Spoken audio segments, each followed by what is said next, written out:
Noong 2012,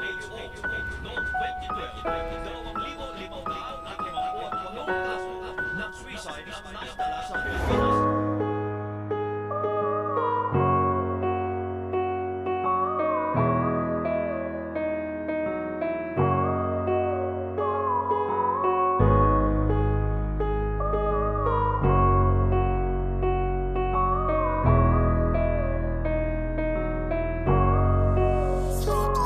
Nagsimula tayo sa kwentong di magandang pagkikita. Mulat sa punong una kang makitang lumuluha. Para bang merong problema sa iyong kaisipan. Kahit di mo pa sabihin, kita sa mata mo yan. Ano ang nangyari sa'yo at bakit ka ganyan?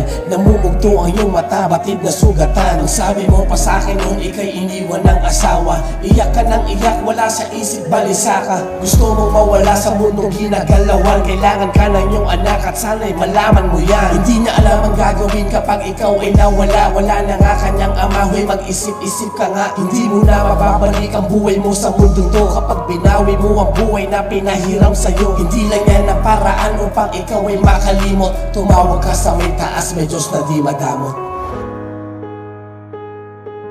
Pagkabalik ng tao, tapos feeling nila walang social support. That's one reason for suicide. Yung isa naman is out of grief.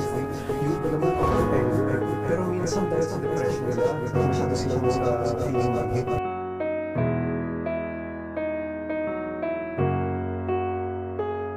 Lumipas nga ang mga araw, di na kita muling nakita. Nakita kong palaboy ang anak mong lumuluha. Akin siyang nilapitan, niyakap na mahigpit. Dama ko sa aking pagyakap ang kanyang pananabik sa iyo.